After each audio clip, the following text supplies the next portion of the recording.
الحمد لله رب العالمين والعاقبة للمتقين والصلاة والسلام على أشرف الأنبياء والمرسلين محمد وآله وصحبه أجمعين. أما بعد، قال الله تبارك وتعالى في كلامه المجيد والفرقان الحميد: أعوذ بالله من الشيطان الرجيم، بسم الله الرحمن الرحيم. واتقوا فتنة لا تصيبن الذين ظلموا منكم خاصة واعلموا أن الله شديد العقاب. صدق الله العظيم. وقال النبي صلى الله عليه وسلم: بادروا بالأعمال فتنا كقطع الليل المظلم، يصبح الرجل مؤمنا ويمسي كافرا، أو يمسي مؤمنا ويصبح كافرا، يبيع دينه بعرض من الدنيا، أو كما قال عليه الصلاة والسلام. مشفق و مکرم اساتذہ مدرسہ و ذمہ داران و طالبات علوم دین و دین علوم کے طالبان و خواتین نظام اور قریب و دور سے تشریف لانے والے معزز مہمانان، جیسا کہ آپ حضرات اس بات سے بخوبی واقف ہیں کہ ہر جمعرات کو جامع تجوید القرآن کے زیر اہتمام جلسے اصلاح معاشرہ منعقد کیا جاتا ہے، جس کا مقصد یہی ہے کہ معاشرے کے ہر فرد کا تعلق اپنے پیدا کرنے والے خالق و مالک کے ساتھ صحیح و درست ہو جائے، ہم اخلاق و کردار کے اعتبار سے سدھر جائیں، اوصاف و کردار کے اعتبار سے نکھر جائیں، سنور جائیں، اخلاق حسنہ اوصاف جمیلہ ہماری زندگی میں آ جائیں، اوصاف رذیلہ ہماری زندگیوں سے نکل جائیں۔ اس عظیم مقصد میں کامیابی اور کامرانی حاصل کرنے کے لیے اندرون اور بیرون ریاست کے ممتاز اور موقر علماء کرام کی خدمت لی جاتی ہے، ان سے استفادے کی شکلیں بنائی جاتی ہیں۔ آج ہم جس شخصیت سے استفادہ کریں وہ اندرون و بیرون ریاست کی ممتاز اور موقر شخصیت ہے۔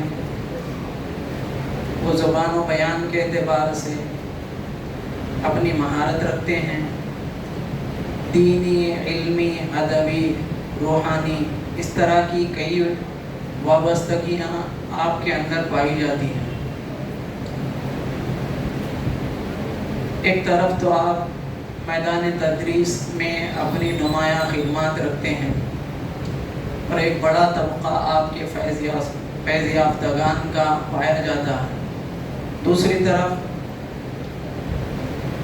میدان خطابت میں وعظ و نصیحت کے حوالے سے بھی آپ بڑی عمدہ کارکردگی رکھتے ہیں۔ یہ تو زبان و بیان کے حوالے سے کچھ جھلک تھی جس میں حضرت کو اللہ تعالیٰ نے مہارت رکھی ہے۔ اس کے علاوہ اللہ تعالیٰ نے آپ کو قلم و تحریر کی بھی مہارت دی ہے، آپ اس میں بھی اپنی نمایاں اور ممتاز کارکردگی رکھتے ہیں اور امت کا ایک بڑا طبقہ آپ سے استفادہ کرتا رہتا ہے۔ میری مراد اس عظیم علمی، روحانی، ادبی شخصیت سے استاذ العلماء حضرت مولانا احمد ومیز ندوی دامت برکاتہم العالیہ ہیں۔ آپ دارالعلوم حیدرآباد کے مایہ-ناز استاذ بھی ہیں، استاذ عربی بھی ہیں، استاذ حدیث بھی ہیں، اور پڑوس ملک کے مشہور و نامور عالم دین حضرت مولانا پیر ذوالفقار احمد نقشبندی دامت برکاتہم کے آپ خلیفہ و مجاز بھی ہیں۔ ہم حضرت والا سے جس موضوع پر استفادہ کریں گے اس کو اچھی طرح مستحضر کرنے کے لیے، حضرت والا کی گفتگو کو سمجھنے کے لیے چند معروضات آپ حضرات کی خدمت میں پیش کی جاتی ہیں۔ اگر یہ معروضات کو بغور سماعت فرمائیں گے، امید ہے کہ بات اچھی طرح حضرت والا کی ہم سب کو سمجھ میں آئے گی۔ عنوان جس پہ ہم حضرت والا سے استفادہ کریں گے یہ ہے موجودہ دور کے فتنے اور ان کا علاج۔ اس عنوان میں 3 چیزیں ہیں۔ پہلی چیز موجودہ دور، دوسری چیز اس کے کیا کیا فتنے ہیں، تیسری چیز ان سے کیسے اپنے آپ کو بچایا جائے اور دوسروں کو اس سے بچانے کی شکلیں صورتیں اختیار کی جائے۔ مختصر وضاحت پہلی بات کی یہ ہے، موجودہ دور وہ وقت، وہ زمانہ جس میں ہم زندگی گزار رہے ہیں، زندگی کے مراحل طے کر رہے ہیں، صبح و شام جہاں ہماری ہوتی ہے، یہ وقت، یہ دور کیسا ہے؟ ہمارے اپنے علاقے کے اعتبار ہی سے نہیں، ملکی اعتبار سے بھی، عالمی اعتبار سے بھی۔ دوسری بات، اس دور کے فتنے کیا کیا ہیں؟ تو اس بارے میں سب سے پہلے تو یہ بات ذہن نشین کر لینی چاہیے کہ ہمارے معاشرے کے اندر، ہمارے ماحول کے اندر جتنے فتنے پائے جاتے ہیں، دینی اعتبار سے جس طرح کی تباہی و بربادی کی شکلیں پائی جاتی ہے، اس کا لازمی اثر تو یہ ہو سکتا تھا کہ ہم اللہ تعالیٰ کے عمومی عذاب کا شکار ہو جائیں۔ علماء فرماتے ہیں کہ اللہ رب العزت کے نبی رحمت صلی اللہ علیہ وسلم کو رحمت للعالمین بنانے کا یہ سبب ہے، اور ہم چونکہ محمد رسول اللہ صلی اللہ علیہ وسلم کے امتی ہیں، رحمت عالم صلی اللہ علیہ وسلم کی ایک برکت ہے جس کی وجہ سے ہم عمومی عذاب سے بچے ہوئے ہیں۔ دوسری بات کہ اس دور کے فتنے کیا کیا ہیں؟ کچھ عقائد کے اعتبار سے فتنے ہیں، فکری اعتبار سے فتنے ہیں، جیسے الحاد کا، مذہب بیزاری کا اور شک و شبہات میں مبتلا کرنے والے فتنے ہیں۔ معاشی اعتبار سے بھی فتنے ہیں، سودی نظام ہے، ہمارے کاروبار کے اندر حرام مال کی آمیزش ہے، حرام کھانا، حرام کمانا، اور ہمارے زندگی کے استعمال میں حرام مال کا آ جانا ہے۔ اسی طرح معاشرتی اور اخلاقی اعتبار سے فتنے، بے حیائی کا فتنہ ہے، والدین کی نافرمانی کا فتنہ ہے، فیشن پرستی کا فتنہ ہے، اور اسی طرح سوشل میڈیائی فتنے ہیں کہ اپنے اوقات کو ضائع کرنے کا فتنہ، اسی طرح جھوٹ کو پھیلانے کا فتنہ، اسی طرح علماء کرام سے بدگمانی کا فتنہ، علماء کرام کی قیادت کو متاثر کرنے والا فتنہ، علماء کرام سے بدظن کرنے والا، مختلف قسم کے فتنے، مختلف قسم کی شکلیں، یہ سارے فتنے ہیں۔ تیسری بات اس عنوان کی کہ ان فتنوں سے ہم اپنے آپ کو کیسے بچائیں، وہ کیا طریقہ کار ہے جس کے ذریعے سے ہم اپنے آپ کو ان فتنوں سے بچا سکتے ہیں، وہ کیا طریقہ کار ہونا چاہیے جس کے ذریعے سے ہم بھی بچیں اور دوسروں کو بھی بچا سکیں۔ اس موضوع پر انشاءاللہ ہم حضرت والا سے تفصیل خطاب سنیں گے۔ قبل اس کے کہ میں حضرت والا کو دعوت خطاب دوں، اس باوقار پر رونق مجلس میں اللہ رب العزت والجلال کے کلام کی برکت سے اس مجلس کو 4 چاند لگانے کے لیے میں تالیہ قرآن، حافظ قرآن مولانا اسحاق صاحب سے درخواست کرتا ہوں کہ وہ آئیں اور اس مجلس میں جان ڈال دیں۔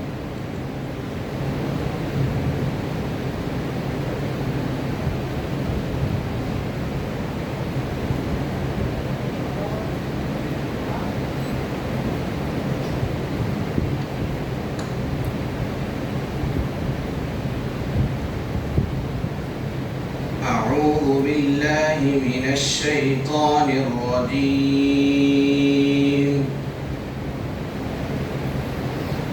بسم الله الرحمن الرحيم.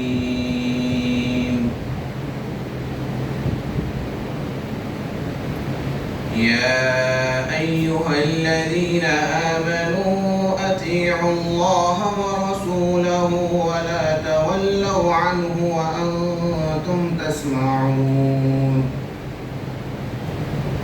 ولا تكونوا كالذين قالوا سمعنا وهم لا يسمعون إن شر الدواب عند الله الصم البكم الذين لا يعقلون ولو علم الله فيهم خيرا لأسمعهم ولو أسمعهم لتولوا وهم معرضون يا أيها الذين آمنوا استجيبوا لله وللرسول إذا دعاكم لما يحييكم واعلموا أن الله يحول بين المرء وقلبه وأنه إليه تحشرون واتقوا فتنة لا تصيبن الذين ظلموا منكم خاصة واعلموا أن الله شديد العقاب واذكروا إذ أنتم قليل مستضعفون في الأرض تخافون أن يتخطفكم الناس فآواكم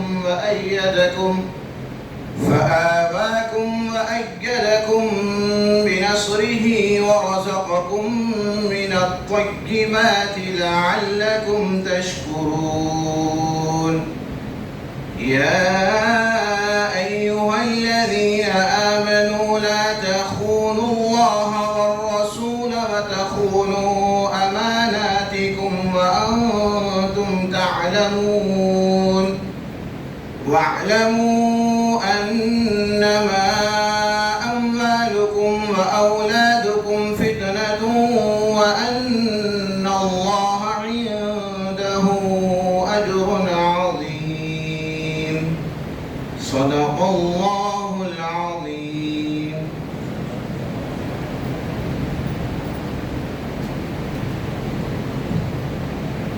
تو میں انتہائی ادب و احترام کے ساتھ حضرت والا سے درخواست کرتا ہوں کہ آئیں اور اپنے قیمتی خطاب سے ہم سب کو مستفید کریں. اس کے ساتھ ساتھ تمام ہی سامعین اور سامعات کی خدمت میں گزارش ہے کہ انتہائی اہم عنوان ہے، اس لیے پوری دل جمعی کے ساتھ پورے ذوق و شوق کے ساتھ سننے کا ماحول برقرار رکھیں. ایسی کوئی بات پیش نہ آئے جس کے ذریعے سے درمیان میں متوجہ کرنے کی ضرورت پڑے.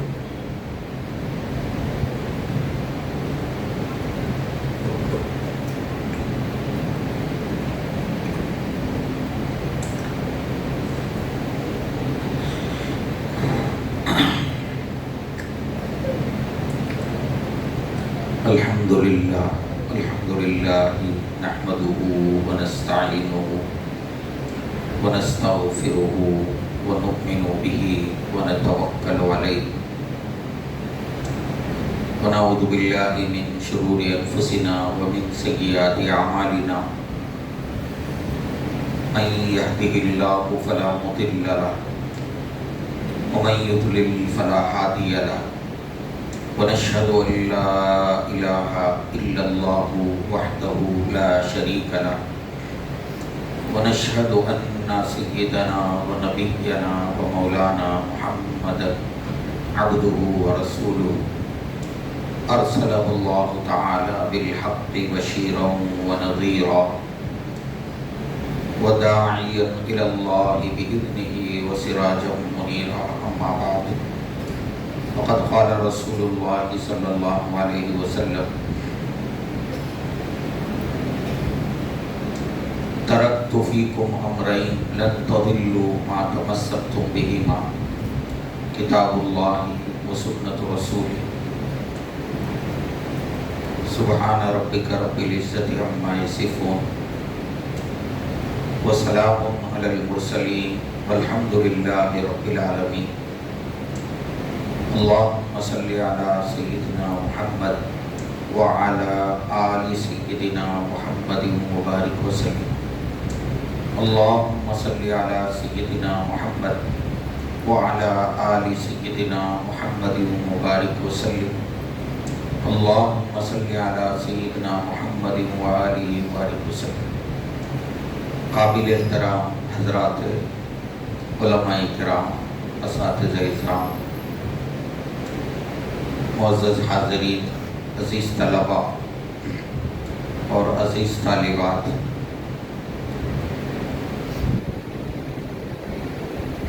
اللہ تبارک و تعالیٰ نے ہمارے نبی صلی اللہ علیہ وسلم کو بہت سارے امتیازات سے سرفراز فرمایا ہے.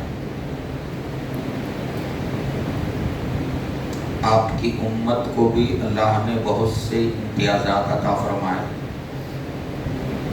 اور خود آپ صلی اللہ علیہ وسلم کو بھی اللہ نے بہت سارے امتیازات عطا فرمائے. چنانچہ علماء نے خصائص النبی کے عنوان سے اس قسم کی بہت سی خصوصیات کو باقاعدہ کتابی شکل میں جمع فرمایا ہے. علامہ سیوطی رحمۃ اللہ علیہ کی الخصائص الکبریٰ ہے،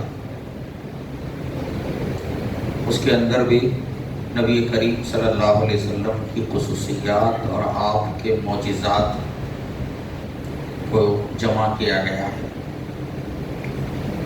نبی صلی اللہ علیہ وسلم کے خصوصیات میں سے ایک خصوصیت رحمت ہونے کی ہے، یعنی اللہ نے آپ کو سارے عالم والوں کے لیے رحمت بنایا. قرآن مجید میں بھی اس کا ذکر کیا گیا، وَمَا أَرْسَلْنَاكَ إِلَّا رَحْمَةً لِلْعَالَمِينَ. آپ کی رحمت کے دو پہلو ہیں. ایک یہ کہ آپ کی ذات خود رحمت ہے، یعنی آپ کی ذات سے انسانوں کو، جانوروں کو، ہر چیز کو فائدہ ہی فائدہ پہنچا. آپ نے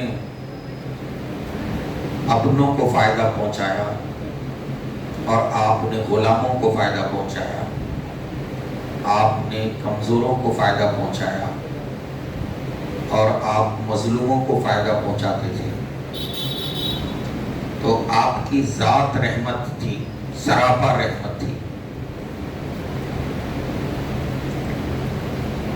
جتنے انسانی طبقات ہیں، ہر طبقے کو آپ کی رحمت سے فائدہ پہنچا. اس اعتبار سے آپ رحمت للعالمین ہیں. آپ کی آمد سے پہلے جو دنیا تھی اور اس وقت کے جو انسان اور جو انسانی آبادی تھی، وہ اس انسانی آبادی کا ہر فرد دوسرے فرد کے لیے مصیبت بنا ہوا تھا، زحمت بنا ہوا تھا، اور ہر طبقے کے حقوق پامال کیے جاتے تھے. کمزوروں کے حقوق، مظلوموں کے حقوق، یتیموں کے حقوق، عورتوں کے حقوق، مزدوروں کے حقوق، محنت کشوں کے حقوق، بہت سارے حقوق، بہت سارے انسانی طبقات کے حقوق پامال کیے جاتے تھے. آپ صلی اللہ علیہ وآلہ وسلم رحمت بن کر آئے اور آپ کی ذات سے ان تمام طبقات کو رحمت ملی. آپ صلی اللہ علیہ وسلم کی رحمت کا دوسرا پہلو یہ ہے کہ آپ جو تعلیمات لے کر آئے، وہ تعلیمات عالم انسانی کے لیے رحمت ہے. یہ بھی ہمارے سامنے واضح ہے. نبی کریم صلی اللہ علیہ وسلم نے انسانوں کے سامنے جو دستور حیات پیش کیا ہے، زندگی گزارنے کا جو طریقہ انسانوں کو آپ نے عطا فرمایا ہے، وہ طریقہ سراسر رحمت ہے. روئے زمین پر بسنے والے سارے انسان اگر آپ کی بتائی ہوئی تعلیمات کو اپنا لے تو پھر اس دنیا کے اندر رحمت ہی رحمت ہوگی، اور اس دنیا کے اندر کسی کو کسی سے کوئی تکلیف نہیں ہوگی، ہر طرف امن ہوگا اور ہر طرف چین و سکون ہوگا، اور ہر طبقہ جو ہے آسودہ رہے گا، کسی کو کوئی پریشانی نہیں ہوگی۔ چنانچہ شریعت اسلامی کی شکل میں، اسلامی تعلیمات کی شکل میں آپ صلی اللہ علیہ وسلم کی رحمت کی تعلیمات کا ایک لمبا سلسلہ ہے۔ ہمارے علماء کرام اچھی طرح جانتے ہیں، ہم کتابوں میں اپنے طلباء کو، طالبات کو رحمت کی تعلیمات سناتے ہیں، پڑھاتے ہیں۔ نبی صلی اللہ علیہ وسلم کی رحمت کا ایک اور پہلو ہے، آپ کو اپنی امت سے بے پناہ محبت تھی، بہت محبت تھی۔ چنانچہ اللہ تعالیٰ نے قرآن پاک میں کہیں کہیں اس کی منظر کشی اللہ نے فرمائی، لَقَدْ جَاءَكُمْ رَسُولٌ مِّنْ أَنفُسِكُمْ عَزِيزٌ عَلَيْهِ مَا عَنِتُّمْ، تمہارا تکلیف میں پڑنا ان کے لیے بڑا گراں گزرتا ہے۔ حریص علیکم، وہ ہمیشہ تمہیں فائدہ پہنچانے کے حریص رہتے ہیں، تم کو جو ہے تکلیفوں سے بچانے ہیں، تم کو راحت پہنچانے ہیں، اور تم کو بہتر سے بہتر بنانے کے لیے وہ بس جیسے لوگوں کو کھانے کی ہرس ہوتی ہے، پینے کی ہرس ہوتی ہے، تو یہ وہ پیغمبر ہیں کہ ان کو اس بات کی ہرس ہے کہ عالم انسانی کو ہلاکت سے بچائیں، عالم انسانی کے لیے یہ دنیا بھی رحمت بنے، اور عالم انسانی کے لیے آخرت بھی سراسر جو ہے رحمت بنے۔ بالمؤمنین رؤوف الرحیم کہا گیا، ایک تو عام انسانوں کے لیے آپ رحمت ہیں، اور بالخصوص ایمان والوں کے لیے اور رحمت ہے۔ قرآن میں اللہ نے جگہ جگہ اس کا نقشہ کھینچا، وَلَوْ كُنْتَ فَضْلًا غَلِيظَ الْقَلْبِ لَانفَضُّوا مِنْ حَوْلِكَ، آپ اتنے مہربان ہیں کہ لوگ پروانوں کی طرح آپ پر جو ہے نا، جیسے پروانے شمع کے اوپر اپنے آپ کو نچھاور کرتے ہیں اور اپنی جان دے دیتے ہیں، صحابہ کرام پروانوں کی طرح آپ پر نچھاور رہتے ہیں ہمیشہ۔ ایسی محبت کہ صحابہ نے جو پیغمبر صلی اللہ علیہ وسلم سے محبت اور تعلق کو نبھایا ہے، وہ ایسی محبت، ایسا تعلق ہے کہ رہتی دنیا تک اس کی کوئی نظیر اور اس کی کوئی مثال جو ہے نہیں پیش کی جا سکتی۔ علماء کرام محبت کے بارے میں جانتے ہیں کہ محبت ایک عقلی محبت ہوتی ہے اور ایک طبعی محبت ہوتی ہے، اور حدیثوں میں جو محبت کی بات کہی گئی ہے اس سے مراد عقلی محبت ہے۔ اس لیے فطری طور پر آدمی جو ہے ماں باپ سے زیادہ محبت کرتا ہے، اولاد سے زیادہ محبت کرتا ہے۔ تو یہ تعبیر ہم لوگوں کے لیے، صحابہ کا مسئلہ ایسا تھا کہ جیسے اولاد ماں باپ سے محبت کرتی ہے یا ماں باپ اولاد سے محبت کرتے ہیں فطری اور طبعی، ان کی نبی سے محبت اسی طرح کی تھی، فطری اور طبعی۔ اب آپ اندازہ لگائیے، ایک صحابی آ کر، یعنی کوئی مشہور صحابی نہیں، ایک عام صحابی، وہ آ کر اللہ کے نبی صلی اللہ علیہ وسلم سے اپنا دکھڑا بیان کر رہے ہیں کہ یا رسول اللہ، میرا حال ایسا ہے، میں جہاں بھی رہتا ہوں جو ہی آپ کی یاد آ جاتی ہے، جب تک آپ کی خدمت میں آ کر چہرے انور کو دیکھ نہیں لیتا مجھے جو ہے سکون نہیں ملتا۔ یہ طبعی محبت ہے، تب تک مجھے سکون نہیں ملتا، اور یہ سوچ رہا ہوں کہ جب تک میں زندہ ہوں، آپ دنیا میں ہیں، جہاں کہیں بھی میں رہوں گا، آپ کی یاد آ گئی تو آپ کی خدمت میں حاضر ہو کر دل کو سکون پہنچاؤں گا، لیکن مرنے کے بعد کیا ہوگا یہ سوچ رہا ہوں۔ آپ اونچے درجے پر ہوں گے، اور اور میرا جنت میں جانا خود کوئی طے نہیں ہے، یقینی نہیں، اور اگر جنت میں گیا بھی تو آپ کا مقام بہت اونچا اور میں ایک ادنا امتی ہوں. تو یہ سوچ کر جو ہے نا دل کو میں جو ہے پریشانی لاحق ہو رہی ہے کہ کل آخرت میں جب آپ کا دیدار نہیں ہوگا تو تب میں کیسے جی سکوں گا، کیسے میں آپ کے بغیر جو ہے نا زندہ رہ سکوں گا. تو یہ محبت اس کی کوئی نظیر نہیں مل سکتی. اس سچے عاشق رسول کی تسلی کے لیے اللہ نے آیتیں نازل کر کہ تم کو پریشان ہونے کی ضرورت نہیں ہے. جو دنیا میں اللہ اور اس کے رسول کی اطاعت کرے گا اس کا حشر انبیاء کے ساتھ ہوگا، صدیقین، شہداء، صالحین کے ساتھ ہوگا. یہ آیت اللہ تعالیٰ نے نازل فرمائی. تو صحابہ نبی سے ویسی محبت کرتے تھے اور آپ اپنی امت سے اتنی ہی محبت کرتے تھے.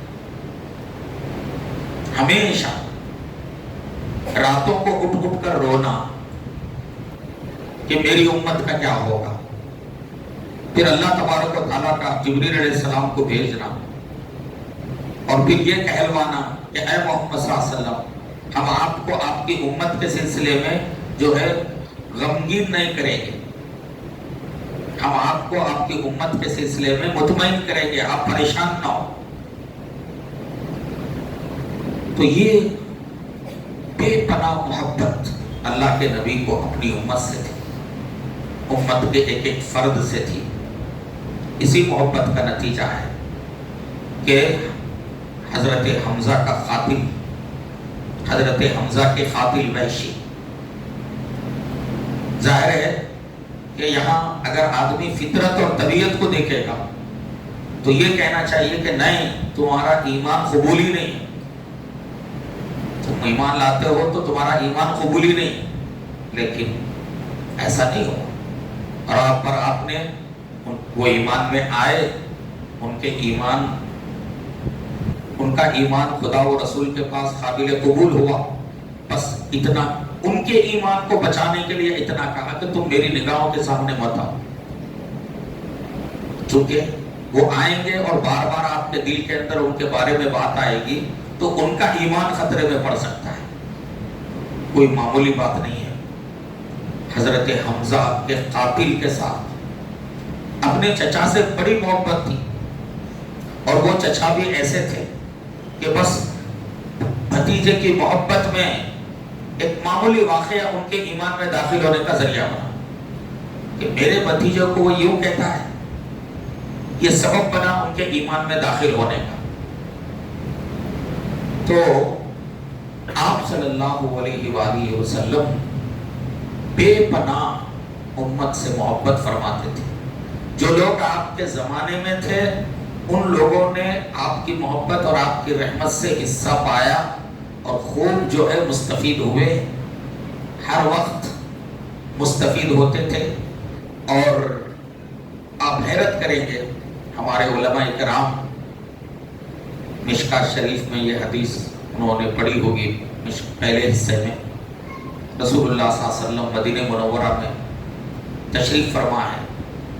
دور دراز سے قبیلے کے لوگ آئے، کچھ لوگ آئے قبیلے کے، اندر داخل ہوئے. انتہائی خستہ،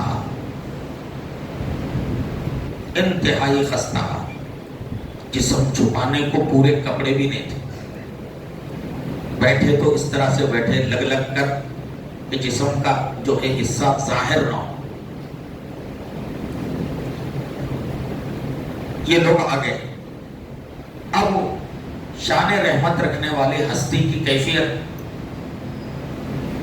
چہرے انور غم سے بالکل سیاہ ہونے لگا.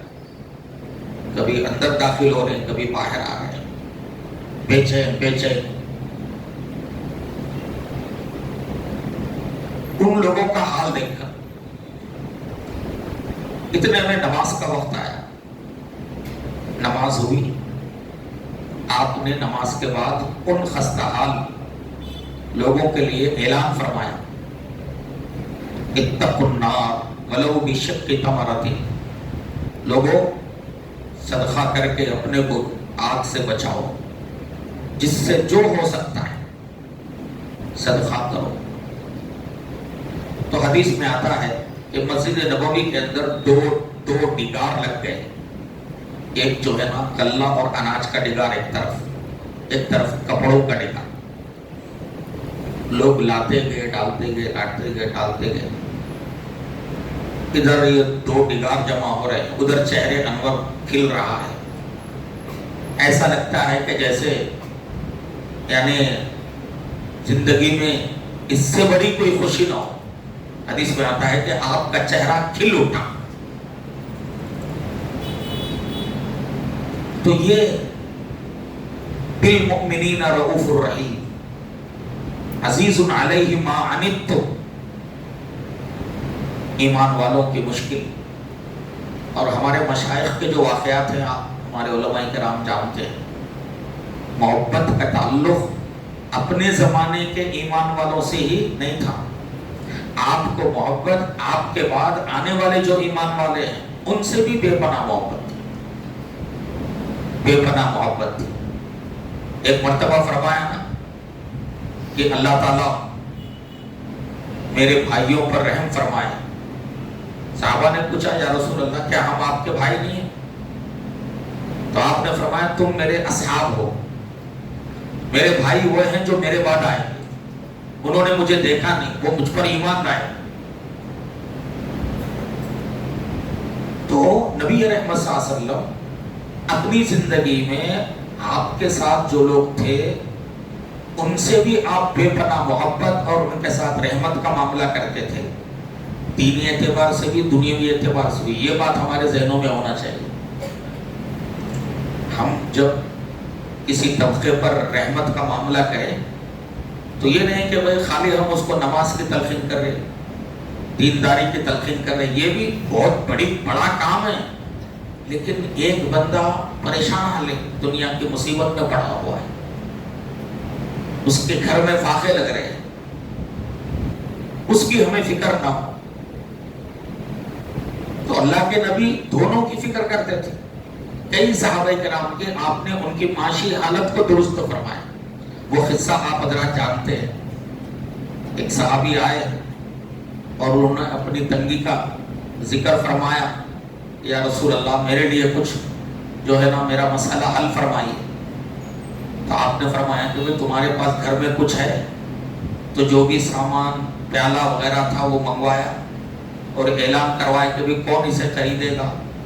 لوگ تیار ہو گئے، کچھ درہم آ گئے۔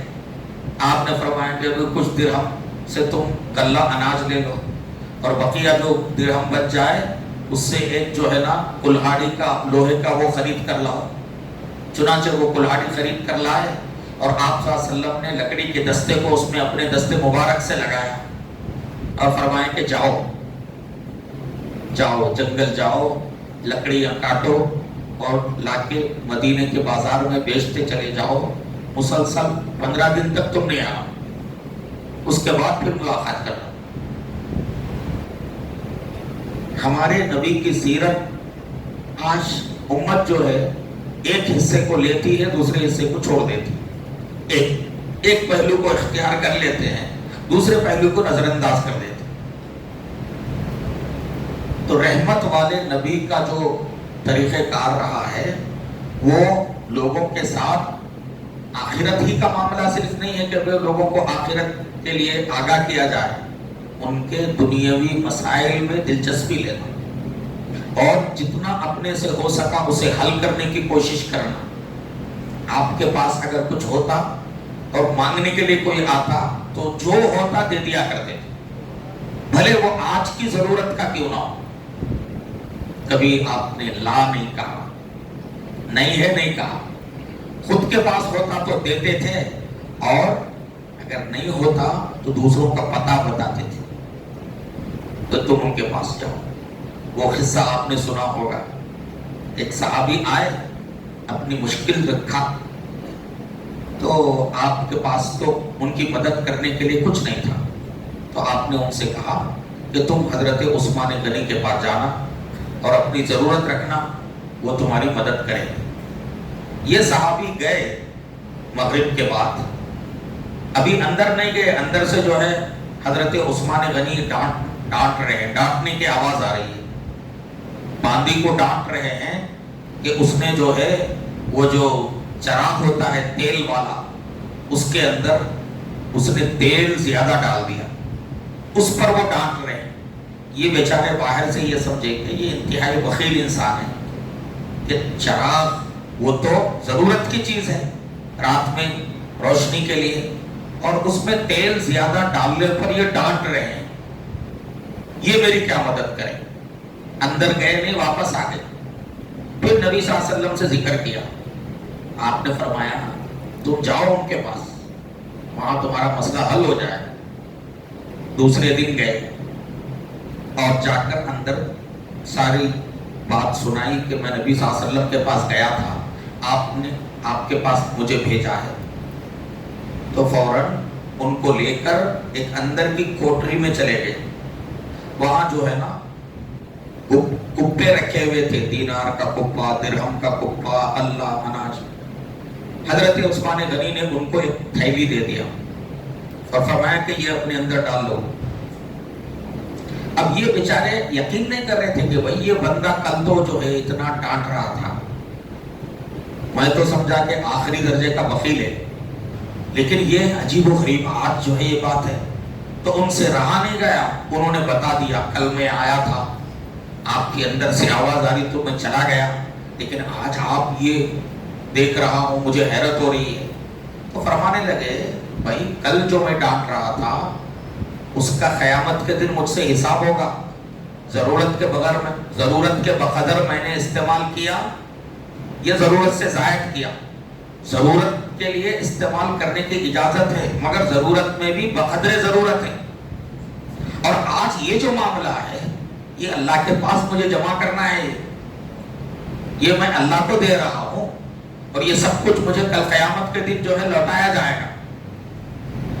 تو نبی صلی اللہ علیہ وسلم جس کا مسئلہ خود حل کر سکتے تھے خود حل فرماتے تھے، اور جس کے لیے حل کرنے کی کوئی شکل آپ کے پاس نہیں ہوتی تھی تو دوسروں کا پتہ بتا دیتے تھے، فلاں کے پاس جاؤ، وہاں تم اپنی ضرورت رکھو۔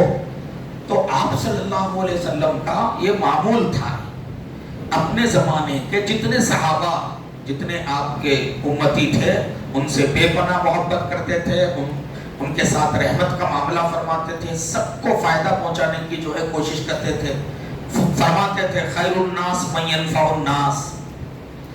لیکن صرف آپ نے اپنے زمانے کے امتیوں کے ساتھ ہی رحمت کا معاملہ نہیں کیا، بلکہ آپ کو آپ کے بعد آنے والی جو امت تھی اس سے بھی آپ کو بے پناہ محبت تھی، اور اس کی بھی فکر آپ کو ہمیشہ لگی رہتی تھی۔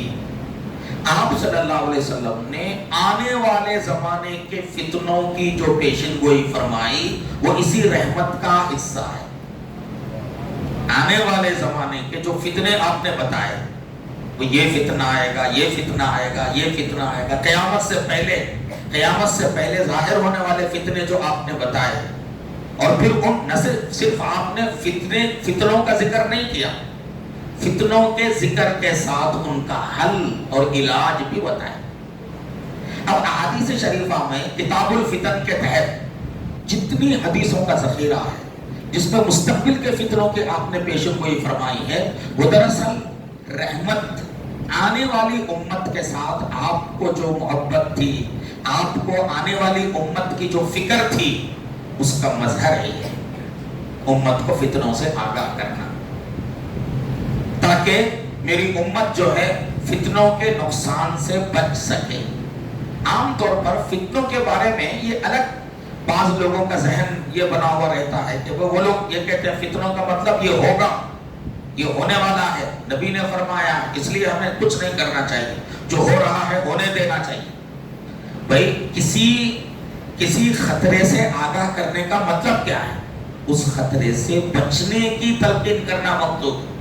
ایسا نہیں ہے کہ جب یہ اللہ کے نبی نے اس کی پیشن گوئی کر دی ہے تو یہ ہوگا، اس لیے ہمیں اس کی مخالفت نہیں کرنا چاہیے، خاموش بیٹھے رہنا چاہیے۔ ہرگز ایسا نہیں۔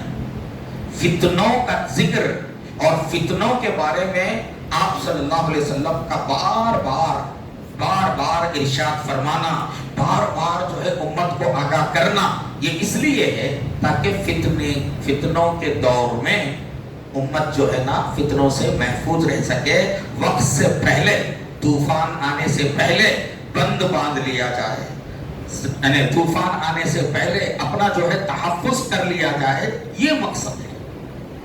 تو میرے معزز علماء کرام اور عزیز طلباء، فتنے کیا کیا ہیں؟ ہمارے مول صاحب جو ہے ماشاءاللہ مختصر مگر بہت جامع انداز میں فتنوں کے الگ الگ جو قسمیں ہیں انہوں نے ان کی وضاحت فرمائی۔ فتنہ کوئی ایک قسم کا نہیں ہے، فتنہ قسم کے فتنے ہیں، اور فتنوں کی جانکاری اور اہل علم کے لیے ضروری ہے، علماء اکرام کے لیے فتنوں کی جانکاری ضروری ہے، اس لیے کہ جب تک نبی تھے تو نبی جو ہے نگرانی فرماتے تھے، اور نبی کے رخصت ہونے کے بعد علماء انبیاء کے وارث تھے۔ تو اب جیسے اللہ کے نبی اپنی امت کو کیسے بچاتے تھے، مثالوں کے ذریعے آپ نے فرمایا۔ میری مثال کیسی ہے؟ جیسے ایک بندہ رات کی تاریکی میں اس نے آگ جلایا، پروانے اس میں گرتے جا رہے، وہ بندہ پروانوں کو ہٹا رہا ہے، جل جائیں گے۔ فرمایا کہ میری ویسی ہی مثال ہے، تم آگ میں گرے جا رہے ہو اور میں تمہارا کمربند پکڑ کر تمہیں کھینچ رہا ہوں اور تمہیں جو میں بچانے کی کوشش کر رہا ہوں۔ تو اللہ کے نبی صلی اللہ علیہ وسلم نے اپنی امت، آنے والی امت کی بھلائی کے لیے، آنے والی امت کے ساتھ رحمت کا معاملہ کرتے ہوئے آپ نے فتنوں کی پیشن گوئی فرمائی، اور اس پیشن گوئی کا مقصود یہ ہے کہ تاکہ امت جو ہے اب فتنوں کے آنے سے پہلے اپنی حفاظت کر سکے۔ فتنے تو آتے رہیں گے، فتنے کیوں آتے ہیں علماء نے اس پر بھی بڑی لمبی گفتگو کی ہے۔ فتنوں کا آنا یہ امت کے ایمان کا امتحان ہے، اور جب فتنوں میں امت جو ہے جمی رہے گی تو ایمان کے اندر ان کا مقام و مرتبہ بڑھ جائے گا۔ حالات جب آئیں گے، آزمائشیں، ہر وہ چیز جو آدمی کو دین سے ہٹائے وہ فتنہ ہے، ہر وہ چیز جو آدمی کو دین پر عمل کرنے میں رکاوٹ بنے وہ فتنہ ہے۔ اولاد اگر رکاوٹ بنے اولاد فتنہ ہے، مال اگر دین پر عمل کرنے میں رکاوٹ بنے مال فتنہ ہے۔ الغرض ہر وہ چیز جو انسان کو دین سے ہٹاتی ہے اور دین پر عمل کرنے میں رکاوٹ بنتی ہے وہ فتنے میں داخل ہے۔ اس لیے فتنے جو ہے ایک قسم کے نہیں ہے، طرح طرح کے۔ بنیادی طور پر فتنوں کی دو بنیادی قسمیں ہیں، ایک جو ہے نا یعنی مادی فتنے اور دوسرے معنوی فتنے۔ معنوی فتنوں کو آپ جو ہے نا ذہنی اور فکری فتنوں سے بھی تعبیر کر سکتے ہیں۔ یہ جو ذہنی اور فکری جو فتنے ہوتے ہیں یہ براہ راست آدمی کے ایمان پر اثر انداز ہوتے ہیں، ایمان پر اثر انداز ہونے والے لوگوں کا جو ہے جنت جہنم کے بارے میں شک کرنا، لوگوں کا جو ہے کیا کہتے ہیں اسلامی جو قوانین ہیں، قانون طلاق ہے، قانون نکاح ہے، تعدد ازدواج ہے، قانون میراث ہے، یہ جو اسلامی قوانین ہیں نا ان کے بارے میں یہ سوچنا کہ بھئی یہ سمجھ میں آنے والے نہیں، مجھے یہ نہیں سمجھ میں آتے، یہ مجھے اچھے نہیں لگتے، تو یہ کیا ہے؟ دین میں شبہات و شبہات پیدا کرنا، اور یہ بڑا خطرناک فتنہ ہے۔ شبہات والے جو فتنے ہیں جن کو فکری اور معنوی فتنے کہا جا سکتا ہے، یہ سب سے خطرناک اس لیے ہے کہ ان فتنوں کا نشانہ آدمی کا ایمان اور عقیدہ بنتا ہے۔ ایمان و عقیدہ دو چیزیں ہمارے اکابر ہمیشہ کہا کرتے ہیں کہ بھئی دو چیزیں انسان کے دین کے لیے خطرناک ہیں، نمبر 1 شبہات اور نمبر 2 شہوات۔ پھر ان دونوں میں شبہات جو ہے وہ زیادہ خطرناک ہے، اس لیے کہ شبہات آدمی کے عقیدے اور ایمان کو متاثر کرتے ہیں، جبکہ شہوات آدمی کے اعمال کو متاثر کرتی ہے۔ شہوات کے نتیجے میں آدمی بدعملی کا شکار ہوتا ہے، اور شبہات کے نتیجے میں آدمی بد اعتقادی کا شکار ہو جاتا ہے۔ تو اس طرح سے شبہات اور شہوات، اب شہوتوں میں مال کی شہوت ہے، اولاد کی خواہش ہے، اور دولت کی جو ہے خواہش ہے، اسی طرح سے حب جاہ ہے اور عہدوں کی خواہش ہے، یہ سب شہوتوں کے اندر یہ ساری چیزیں داخل ہیں۔ اور ان دو راستوں سے آدمی کے ایمان کو اور آدمی کے اعمال کو جو ہے نشانہ بنایا جاتا ہے۔ تو معزز علماء کرام، فتنے بہت سارے ہیں، اور احادیث شریفہ کے اندر فتنوں کے تعلق سے جو باتیں بتائی گئی، ایک تو آنے والے زمانوں میں فتنوں کی کثرت کے بارے میں آپ نے خصوصی طور پر بات بتائی۔ کہیں جو ہے کہا گیا کہ بارش کے قطروں کی طرح فتنے اتریں گے، کہیں کہا گیا ہے کہ حصیر کے جو کاڑیاں ہوتی ہیں، حصیر کے جو ہے نا چٹائی کے جو کاڑیاں ہیں، وہ جیسے آپس میں ایک دوسرے سے جڑے ہوئے ہیں، ویسے لگاتار فتنے آئیں۔ کہیں کہا گیا کہ تاریک رات کے ٹکڑوں کی طرح جو ہے نا فتنے ہوں گے۔ تو مقصود اس سے کیا ہے؟ ایک تو فتنوں کی کثرت کو بتانا ہے، اور دوسرے فتنوں کی گہرائی کو بتانا ہے۔ فتنوں کی گہرائی کہ کالی رات میں، تاریک رات میں، جہاں آدمی کے ہاتھ کو ہاتھ نہ سجائی دیتا ہو، تو آدمی کے لیے صحیح اور غلط میں فرق کرنا، سانپ اور رسی کے درمیان جو ہے امتیاز کرنا مشکل ہو جاتا ہے۔ تو کثرت فتن کی بات کی گئی ہے، اور دوسرے فتنوں کی خطرناکی اور فتنوں کی شدت کا تذکرہ حدیثوں کے اندر کیا گیا ہے۔ اور پھر تیسری جو چیز ہے احادیث کے اندر فتنوں سے متعلق، وہ ہے فتنوں کے زمانے میں، یعنی اس کے فتنوں سے بچنے کے لیے تدبیریں کیا اختیار کرنا چاہیے۔ یہ مضمون ہمارے لیے زیادہ اہمیت کا حامل ہے، زیادہ اہمیت کا حامل ہے، اور ہم علماء کرام کو یہ بات ذہن میں رکھنا چاہیے کہ آج کا جو دور ہے، یہ دور اصل میں ذہنی فتنوں کا، فکری ارتدادی فتنوں کا یہ دور ہے۔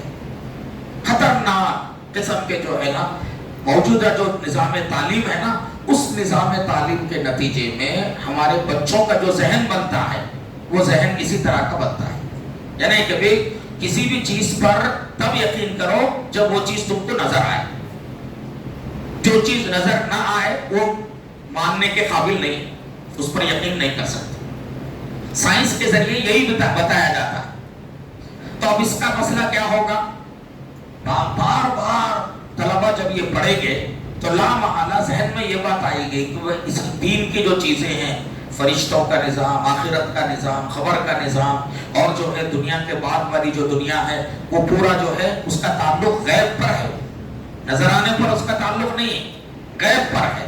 تو ان ساری چیزوں کا انکار خود بخود اس کے اندر پیدا ہو جاتا ہے۔ تو آج علماء کے لیے سب سے بڑا چیلنج ہے یہ شبہات کے راستے سے ہمارے نوجوان جو متاثر ہو رہے ہیں۔ اب مصیبت یہ ہے کہ نوجوانوں کو تعلیم کے نتیجے میں اور موجودہ میڈیا کے نتیجے میں نوجوانوں کے ذہنوں میں جو شبہات پیدا ہو رہے ہیں وہ ہمیں نظر نہیں آتا۔ یعنی ایک نوجوان جو ہے نا خود بخود دین کے بارے میں جو ہے نا شکوک و شبہات اندر پال رہا ہے، مگر ہمیں معلوم نہیں ہوتا۔ کوئی بندہ اگر شکیل بن حنیف کے پیچھے دوڑ گیا تو اس کو تو آپ جا کے پکڑ سکتے، بچا سکتے، لیکن یہ ارتداد، ذہنی ارتداد جو اندر ہی اندر جو ہے پل رہا ہے، اور ہمارے نوجوانوں کے اندر یہ شبہات وغیرہ دین کے بارے میں جو پیدا ہو رہے ہیں، تو لا محالہ اس کا سمجھنا آسان نہیں، الا یہ کہ ہم باقاعدہ عصری تعلیم کے نوجوانوں کو ان کی تربیت کا ایک باقاعدہ نظام بنائیں۔ اب تک یہ تھا کہ ہمارا نظام تعلیم جو ہے وہ سیکولر کہلاتا تھا۔ اب نیا جو نظام تعلیم بنایا گیا ہے وہ سیکولر بھی نہیں ہے، بلکہ وہ شرکیات میں ڈالنے والا، شرک کی مشرکانہ افکار و خیالات پیدا کرنے والا، شرک اور بت پرستی کی محبت دل میں پیدا کرنے والا، یہ ایسا جو ہے نا اب نظام تعلیم بنایا گیا ہے۔ پہلے خالی شبہات کا اندیشہ تھا، اب اس کا اندیشہ ہے کہ ہمارے یہ معصوم بچے جو ہے نا آہستہ آہستہ ان کے اندر بت پرستی جو ہے وہ سرایت کرتی چلی جائے۔ آپ حیرت کریں گے، ابھی رمضان سے پہلے گنٹور جانا ہوا تھا، وہاں ایک عالم دین اسی علاقے کے وہ اپنے علاقے کا واقعہ بتا رہے تھے کہ ان کے علاقے کے ایک معروف عالم دین وہ رات کو جب گھر پہنچے تو ان کی بیٹی جو ہے چھوٹی بچی تیسری چوتھی پانچویں میں پڑھ رہی ہوگی، وہ جو ہے نا اپنی کاپی لے کر بیٹھی ہوئی ہے اور کاپی کے اندر گنیش کا خاکہ بنا ہوا ہے، گنیش کا خاکہ بنا ہوا ہے۔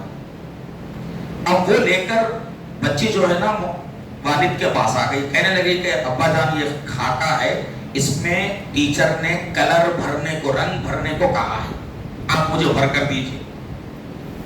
تو وہ بیچارے عالم دین یہ دیکھ کر ہکا بکا رہ گئے اور انہوں نے بچی کو سمجھایا کہ ہم مسلمان ہیں، یہ سب ہم کو نہیں کرنا ہے، یہ سب غلط ہے۔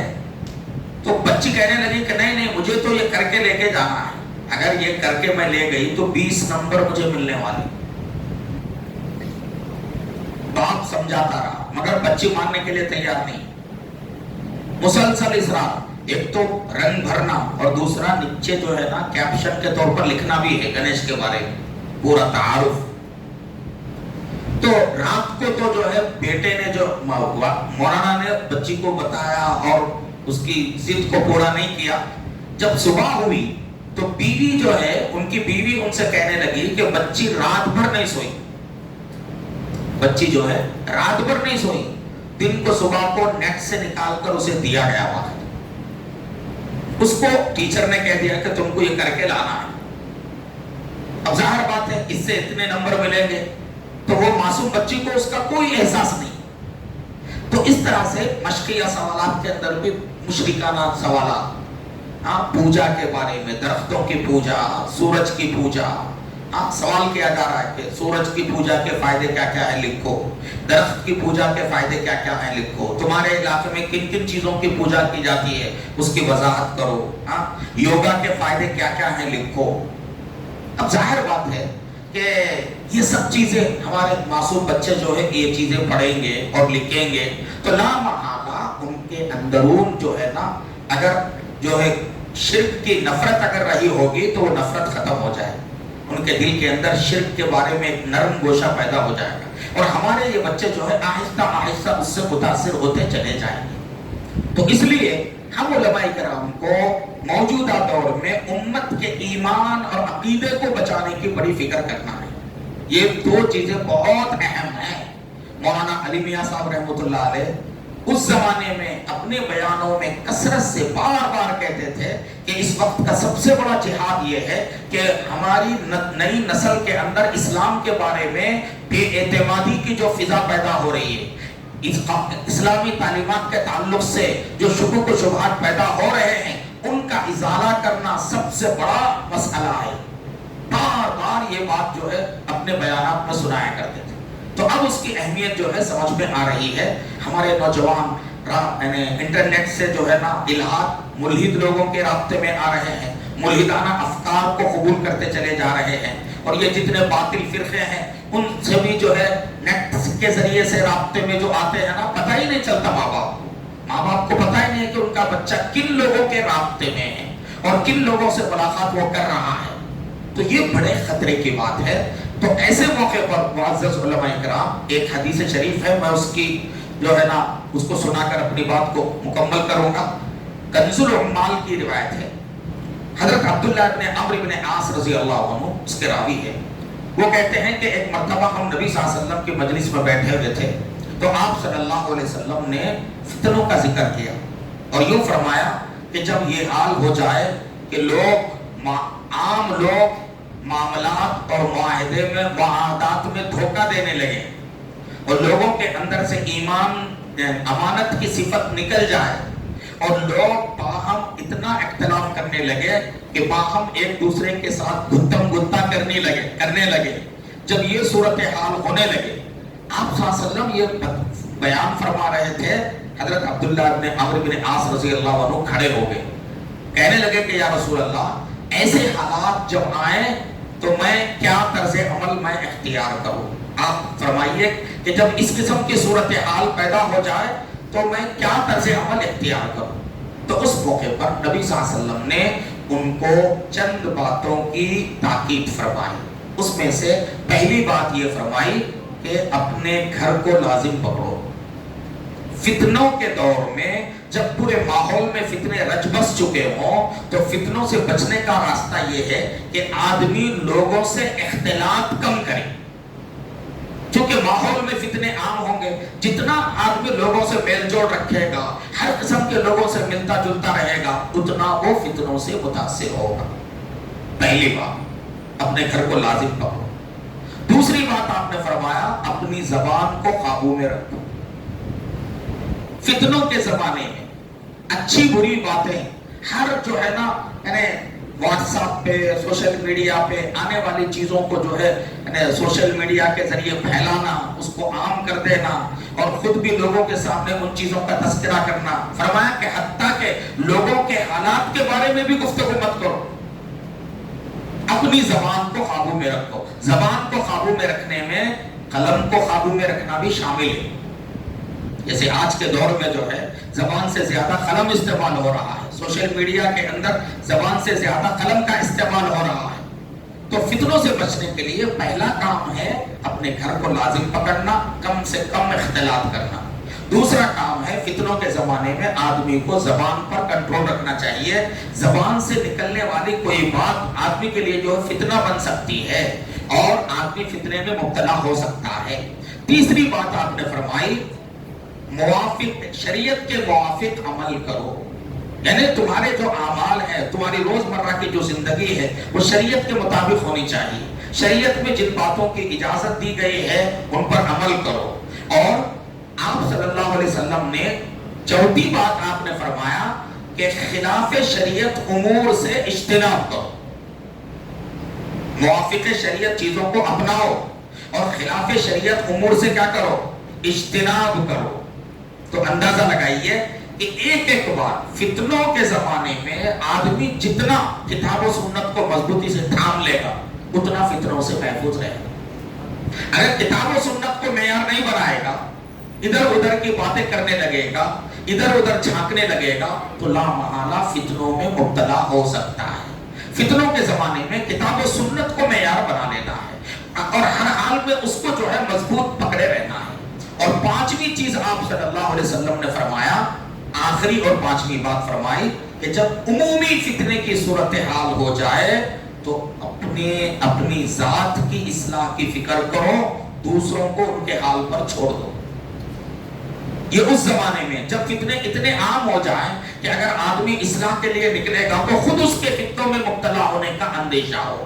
تو ایسے موقع پر یہ حکم ہے علیکا بخاصتی نفسی کا، یعنی اپنے معاملات کی اصلاح کی فکر کرو اور دوسروں کے بارے میں دوسروں کو ان کے حال پر چھوڑ دو. اگر ایسی صورتحال ہے کہ میں اگر لوگوں کو اگر اچھی باتوں کی تلقین کروں گا، لوگوں کو بچانے کی فکر کروں گا تو خود میں فتنے میں مبتلا نہیں ہو سکوں گا. اتنا اگر آدمی کو اعتماد ہے تو یہ تو امر بالمعروف و نہی عن المنکر یہ دین کا ستون ہے، اس سے انکار نہیں ہے. لیکن اس حدیث میں فتنے کے اس دور کے بارے میں کہا جا رہا جس دور میں آدمی اگر لوگوں کو بچانے کے لیے بھی نکلے گا تو خود فتنے میں مبتلا ہونے کا اندیشہ ہے. تو معزز علماء کرام، آج ہمیں امت کو فتنوں سے بچانے کے لیے ایک تو دین کے ضروری علم پر ہم کو توجہ دینا ہے. امت کے ایک ایک فرد کو دین کا ضروری علم حاصل ہونا چاہیے. علم کے بغیر یہ ہمارے نوجوان فتنوں سے نہیں بچ سکیں گے. یہ ہمارے چھوٹے چھوٹے بچے جو عصری تعلیم پا رہے ہیں وہ بھی فتنوں سے نہیں بچ سکیں گے. حتیٰ کہ آج کے دور میں بڑی عمر کے لوگ بھی اگر ان کو عقائد کا اور دین کی بنیادی چیزوں کا ضروری علم اگر نہیں ہوگا تو ان کا بچنا بھی مشکل ہے. تو ایک تو علم، ضروری علم پوری امت میں عام کرنے کی ضرورت ہے. امت کے ہر طبقے میں ہمارے نوجوان، ہمارے ادھیڑ عمر کے لوگ، ہمارا تاجر طبقہ اور ہمارا عصری تعلیم کا طبقہ، عصری تعلیم کا طبقہ اور عصری تعلیم سے جڑے ہوئے جو نوجوان ہیں وہ جاوید احمد غامدی، انجینئر علی مرزا اور اس قسم کے جو لوگ ہیں ان سے بہت متاثر ہوتے چلے جا رہے ہیں کیونکہ ان کو دین کا پورا علم نہیں ہے اور فکر صحیح ان کے پاس نہیں ہے. تو لا محالہ متاثر ہوں گے. تو ایک تو پوری امت کے اندر ضروری علم دین کو پھیلانے کی ہمیں فکر کرنا چاہیے اور اپنے خطبات میں اپنے بیانات میں بھی اس طرف توجہ دلانا ہے.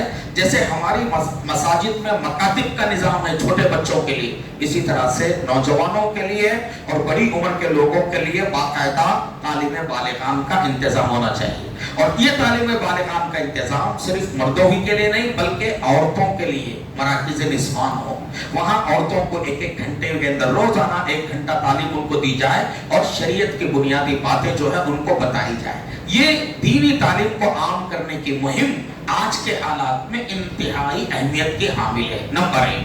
نمبر 2، ہم اپنے نوجوانوں کو بری صحبت سے بچانے کی کوشش کریں.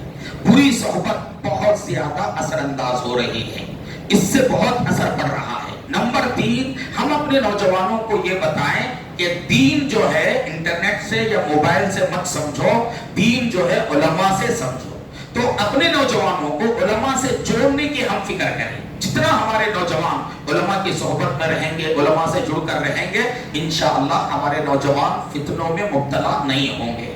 اور نمبر 4، عمومی طور پر پوری امت کے اندر ایمان کو مضبوط کرنے کی محنت ضروری ہے. جتنا ایمان مضبوط ہوگا، ایمان کا مطلب کیا ہے؟ نبی نے جو بتایا ہے اور اللہ نے جو بتایا ہے، بھلے وہ ہماری سمجھ میں آئے نہ آئے، ہم اس پر یقین رکھتے ہیں. ہم اس پر یقین رکھتے ہیں کس عمل کا کیا فائدہ ہے، اس فائدے کو جاننے کے بھی ہم مکلف نہیں. ایسا نہیں کہ وہ اس کا یہ فائدہ ہے تو تب ہمارے لیے قابل قبول ہے. تو ایمان والی جو کیفیت ہے نا، المغیبات پر یقین کامل رکھنا. جتنی باتیں اللہ کے نبی نے جمیع ما جاء بہ النبی صلی اللہ علیہ وسلم، اس کی تصدیق کرنا ایمان کہلاتا ہے. تو یہ ایمان جو ہے نا یقین کے درجے میں ہونا چاہیے، کمال کے درجے میں ہونا چاہیے. اس کے لیے جن جن محنتوں کی ضرورت ہے، مکتب میں پڑھنے والے بچوں کو ایمان مفصل تفصیل سے سمجھایا جائے، مثالوں کے ذریعے، تفصیلات کے ذریعے. چھوٹے چھوٹے بچوں کو بھی پہلے صرف رٹا دیا جاتا تھا، اب رٹانا کافی نہیں ہے، ان کو باقاعدہ سمجھانا ضروری ہے. جتنے 5 کلمے ہیں اور اسی طرح سے نماز میں پڑھی جانے والی دعائیں ہیں اور چھوٹی چھوٹی صورتیں ہیں، ان سب کو ترجمے کے ساتھ، ان کے مفہوم کے ساتھ سمجھانے کی ضرورت ہے. اور اسی طرح سے عصری تعلیم کے جو نوجوان ہیں ان کے لیے باقاعدہ سلیبس بنایا جائے جس میں عقائد ہو، احکام کا کچھ حصہ ہو، اور اس کے اندر جو ہے جدید نئے دور کے جو اشکالات، اعتراضات عام طور پہ میڈیا میں اٹھائے جاتے ہیں، ان کے جوابات کا کچھ حصہ ہو. تو باقاعدہ ایک سلیبس ہو کالج میں پڑھنے والے بچوں کو سمجھانے کے لیے. اور اسی طرح سے یہ بڑی عمر کی جو خواتین ہیں اور اسی طرح سے یہ جو بچے کالجوں میں پڑھ رہی ہیں، ان کے لیے بھی تعلیم کا انتظام ہونا چاہیے. جیسے مراکز نسواں کی شکل میں سلسلہ چل رہا ہے، تو اس سلسلے کو زیادہ سے زیادہ عام کرنے کی ضرورت ہے. دینی مدرسے جو لڑکیوں کے دینی مدارس ہیں، لڑکیوں کے دینی مدارس سے نکلنے والی جو فاضلات ہیں، ان کو تیار کرنا چاہیے کہ وہ نسوانی معاشرے میں دین کے علم کو پہنچانے کے لیے اور عورتوں کے عقیدوں کی حفاظت کرنے کے لیے باقاعدہ ان کو ہم کام دیں اور کام پر ہم لگانے کی کوشش کریں. آج کل عام طور پہ ہو کیا رہا ہے، یہ لڑکیوں کے مدرسوں میں پڑھنے والی بچیاں پڑھتی ہیں اور پھر شادی کے بندھن میں بن کر ساری چیزیں ختم ہو جاتی ہیں. بھئی ان کو بھی تو بتانا ہے، جیسے ایک مرد عالم دین کی ذمہ داری ہے، اسی طرح سے یہ ہماری خواتین اور یہ بنات جو ہیں پردے میں رہ کر اپنے نسوانی معاشرے میں ان پر جو عالم ہونے کی حیثیت سے جو ذمہ داری آتی ہے، تو وہ ذمہ داری کا احساس ان میں پیدا کرنے کی ضرورت ہے. بہرحال معزز علماء کرام، بہت سی باتیں ہیں، یہ چند باتیں ذہن میں آئی اور اللہ کی توفیق سے میں نے آپ حضرات کے سامنے رکھی. اللہ تعالی ہم سب کو عمل کی توفیق عطا فرمائے اور اللہ پاک ہماری جو ہے کہنے سننے کو قبول فرمائے. وآخر دعوانا ان الحمدللہ رب العالمین.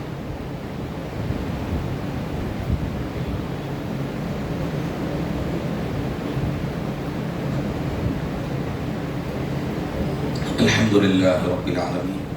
اللہم صل علی سیدنا محمد وعلی آل سیدنا محمد مبارک وسلم. اللہم لک الحمد کما ینبغی لجلال وجہک وعظیم سلطانک. اللہم لا احصی ثناء علیک انت کما اثنیت علی نفسک. اللہم وفقنا لما تحب وترضى واجعل آخرتنا خیرا من الاولی. اللہم احفظنا من کل بلاء الدنیا وعذاب الآخرہ. اللهم إنا نجعلك في نحور الأعداء والجبابرة ونعوذ بك من شرورهم رب اغفر وارحم وأنت خير الراحمين وصل وسلم وبارك على حبيبك سيدنا محمد وعلى آله وصحبه أجمعين والحمد لله رب العالمين. استغفر الله.